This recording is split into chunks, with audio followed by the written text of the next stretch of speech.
കൃപയുടെയും കരുണയുടെയും ഉറവിടമായ പരിശുദ്ധ പരമാധിപകാരുണ്യേശ്വരി വലുതുകരുതി പറയാമോ ഹല്ലേലൂയ?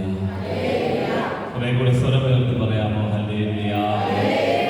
കുറെ കൂടെ ശക്തിയോടെ പറയാമോ ഹല്ലേലൂയ? ഈശോയുടെ ഏറ്റവും സ്നേഹം നിറഞ്ഞ സഹോദരങ്ങളെ, വീണ്ടും ദൈവത്തിൻ്റെ കരുണയിലേക്ക്, അവിടുത്തെ സ്നേഹത്തിലേക്ക്, അവിടുത്തെ ശക്തമായ സാന്നിധ്യത്തിലേക്ക് ദൈവം നമ്മെ ഓരോരുത്തരെയും ഈ പ്രഭാതത്തിൻ്റെ പ്രശാന്ത നിമിഷങ്ങളിൽ കൂട്ടിക്കൊണ്ടുവന്നിരിക്കുക. നമുക്ക് ദൈവത്തോട് ചേർന്ന് നിന്നുകൊണ്ട് നമ്മുടെ ജീവിതത്തിൻ്റെ ചെറുതും വലുതുമായ എല്ലാ നിയോഗങ്ങളെയും എല്ലാ പ്രാർത്ഥനാ ആവശ്യങ്ങളെയും നന്ദി നിറഞ്ഞ ഹൃദയത്തോടെ ദൈവസന്നിധിയിൽ സമർപ്പിക്കാം. ഇന്നേ ദിവസം അനുഗ്രഹിക്കപ്പെടുവാനായി, നമ്മുടെ ചോദ്യങ്ങൾക്ക് ഉത്തരം ലഭിക്കുവാനായിട്ട്, നമ്മുടെ കണ്ണുനീരിന് ആശ്വാസം ലഭിക്കുവാനായിട്ട് ഒക്കെ സർവശക്തന്റെ നാളിൽ നമുക്ക് ചേർന്നിരിക്കാം. 42-ാം സങ്കീർത്തനം അതിൻ്റെ 5-ാം വചനം ഇപ്രകാരമാണ് ചോദിക്കുന്നത്: എൻ്റെ ആത്മാവെ, നീ എന്തിന് വിഷാദിക്കുന്നു?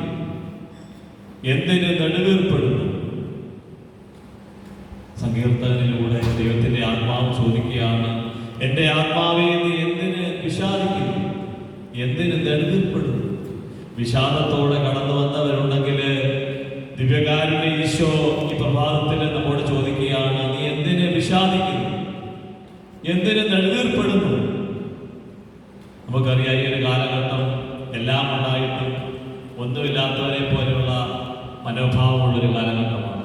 ഭാര്യ ഉണ്ടായിട്ട് ഭാര്യയില്ലാത്തവരെ പോലെ, മക്കളുണ്ടായിട്ട് മക്കളില്ലാത്തവരെ പോലെ, വീടുണ്ടായിട്ട് വീടില്ലാത്തവരെ പോലെ, സമ്പത്തുണ്ടായിട്ട് സമാധാനമില്ലാത്തവരെ പോലെ, പലതരത്തിലെ ജീവിതത്തിൽ ശൂന്യത അനുഭവിക്കുന്നവർ, വിഷാദം അനുഭവിക്കുന്നവരോട് വചനം ചോദിക്കുകയാണ്, എൻ്റെ ആത്മാവെ, നീ എന്തിന് വിഷാദിക്കുന്നു?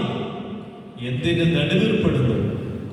ചിലപ്പോൾ രോഗത്തെ ഓർത്തായിരിക്കും, കുടുംബ സമാധാനത്തെ കുറിച്ചായിരിക്കും, മക്കളുടെ ഭാവിയെ ഓർത്തിട്ടായിരിക്കാം, വീട്ടിൽ തീർക്കാനാകാത്ത കടബാധ്യതകൾ ഓർത്തിട്ടായിരിക്കാം, ജീവിതത്തിൻ്റെ നാളെയെക്കുറിച്ചുള്ള ആവശ്യങ്ങളെയും ആഗ്രഹങ്ങളെയും കുറിച്ചായിരിക്കാം. നീ എന്തിന് നെടുവീർപ്പെടുന്നു? വീണ്ടും വചനം പറയുകയാണ്, ദൈവത്തിൽ പ്രത്യാശ വയ്ക്കുക.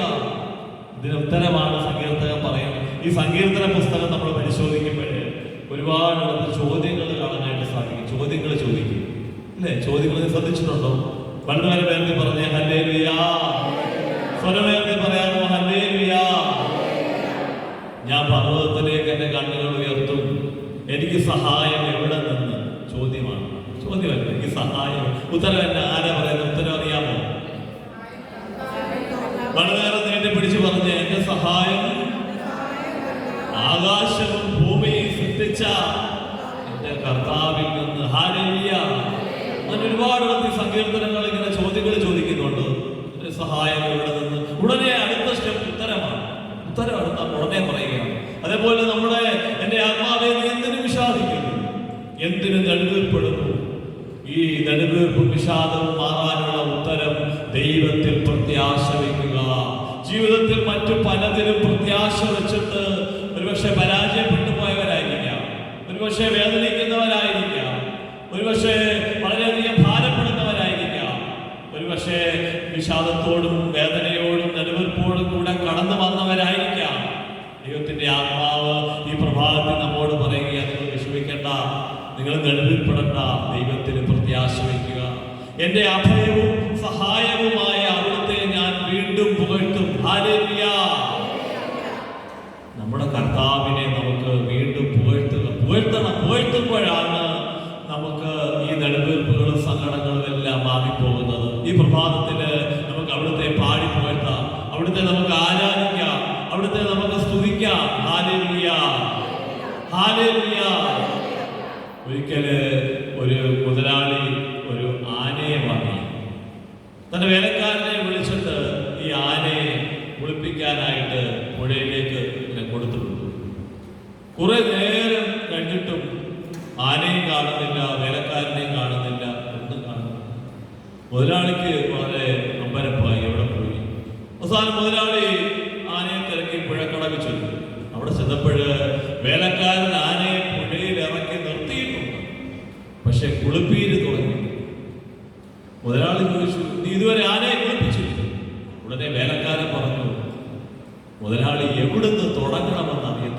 Hallelujah, hallelujah.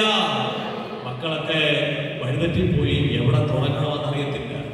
ജീവിതത്തിൽ വിട്ടുമാറാത്ത ബാധ്യതകൾ എവിടെ തുടങ്ങണമെന്ന് അറിയത്തില്ല. വിട്ടുമാറാത്ത രോഗപീഠകൾ എവിടെ തുടങ്ങണം, ഇനി എന്ത് ചെയ്യണമെന്ന് അറിയത്തില്ല. കുടുംബ സമാധാനം നഷ്ടപ്പെട്ടു പോയി, ഇനി എന്ത് ചെയ്യണമെന്ന് അറിയത്തില്ല. വിശുദ്ധ ബൈബിള്, വിശുദ്ധ ഗ്രന്ഥം നമ്മോട് പറയുന്നത് എന്ത് ചെയ്യണമെന്ന് അറിയത്തില്ലെങ്കിൽ അതിന് ഉത്തരമാണ് ദൈവത്തെ സ്തുതിച്ച് സ്തുതിച്ച് തുടങ്ങുക. ഹല്ലേലൂയ. വളരെ പറഞ്ഞേ ഹല്ലേലൂയ. ദൈവത്തെ ആരാധിച്ച് ആരാധിച്ച് തുടങ്ങുക. ഹല്ലേലൂയ. ഉത്തരം മുട്ടി നിൽക്കുന്നവർ വന്നിട്ടുണ്ടോ? ഇനി എന്ത് ചെയ്യണമെന്ന് അറിയാതെ ഭാരപ്പെടുന്നവർ വന്നിട്ടുണ്ടോ? എങ്കിൽ അവർക്കുള്ള ഉത്തരമാണ് ദൈവത്തെ സ്തുതിച്ച് സ്തുതിച്ച് നമുക്ക്. ഈ ബൈബിളില്, വിശുദ്ധ ഗ്രന്ഥത്തില് കാരാഗ്രഹത്തിൽ വീണുപോയ രണ്ടുപേരാണ് പൗലോസും സീലാസും.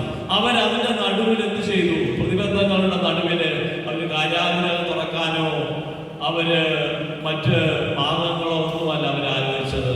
അവര് ദൈവത്തെ പാടി സ്തുതിച്ച് സ്തുതിച്ച് അവര് കാരാഗ്രഹത്തിൽ നിന്ന് പുറത്തു വന്നു. അത് കേട്ടിട്ടില്ലേ നിങ്ങൾ? എത്ര പേര് കേട്ടിട്ടുണ്ട്?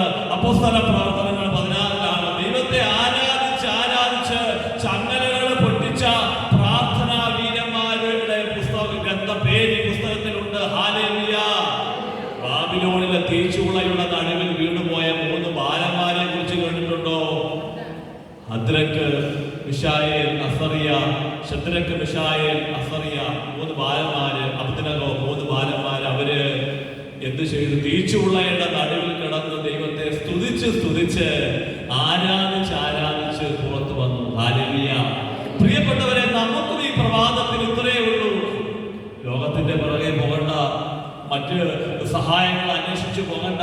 നമ്മുടെ ദൈവം നമ്മുടെ സമീപത്താണ്. ഹല്ലേലൂയ. എന്റെ അപ്പ എന്ന് ഞാൻ വിളിക്കുമ്പോൾ ഇറങ്ങി വന്ന് എന്റെ വേദനകൾ കണ്ണുനീര് ഏറ്റെടുക്കുന്ന ഒരു ദൈവം എനിക്ക് എന്റെ അടുത്തുണ്ട്. ഹല്ലേലൂയ.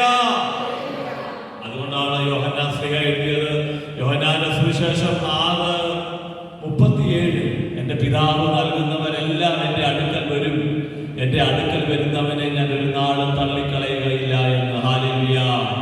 കർത്താവിന്റെ അടുക്കലേക്ക് ജീവിതത്തിന്റെ സ്വപ്നങ്ങളുമായി, പ്രാർത്ഥനയുമായി, നിയോഗങ്ങളുമായി കടന്നു വന്ന എല്ലാവരെയും കർത്താവ് പ്രഭാതത്തിൽ ഏറ്റെടുക്കും. ഹല്ലേലൂയ. നമ്മൾ ആരാധിക്കുവാനായിട്ട്, സ്തുതിക്കുവാനായിട്ട് നമ്മുടെ ഹൃദയങ്ങളെ തുറക്കണം. ഒരു നിമിഷം നമുക്ക് എഴുന്നേൽക്കാം, നമുക്ക് ചാടി എഴുന്നേൽക്കാം. ദൈവസന്നിധിയിലേക്ക് ഇരു കരങ്ങളും നമുക്ക് നീട്ടിപ്പിടിക്കാം. ഇരു കരങ്ങളും നീട്ടിപ്പിടിച്ച് ആരും ആരെയും ശ്രദ്ധിക്കണ്ട.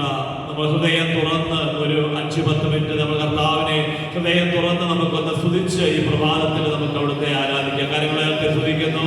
Hallelujah, hallelujah, hallelujah. യേശുനാമം വിളിച്ചുറക്കെ സ്തുതിക്കട്ടെ. സർവശക്തന്റെ നാമം ഉറക്കെ വിളിക്കട്ടെ. എന്റെ ആത്മാവേ, നീ എന്തിനു വിഷാദിക്കുന്നു? എന്തിനു നെടുവേർപ്പെടുന്നു? ദൈവത്തിൽ പ്രത്യാശ വയ്ക്കുക. എന്റെ സഹായവും ദൈവവുമായ അവിടുത്തെ ഞാൻ വീണ്ടും പുകഴ്ത്തും. ഉറക്കെ വിളിക്കുന്നു. ഈശോയെ, ഈശോയെ, ഈശോയെ. ഞാനിരിക്കുന്നവരെ, ആകുലതകള്, ഭാരപ്പെടുന്നവര്, ജീവിതത്തിന്റെ പ്രതിസന്ധികളുടെ കണ്ണീർക്കായങ്ങളിൽ താണുപോകുന്നവര്, രോഗികളായിട്ട് കിടന്നു വന്ന മക്കള്, ജീവിതത്തിന്റെ പ്രതിസന്ധികളെല്ലാം സമർപ്പിച്ച് സ്തുതിച്ചേ. എന്റെ ഈശോയെ,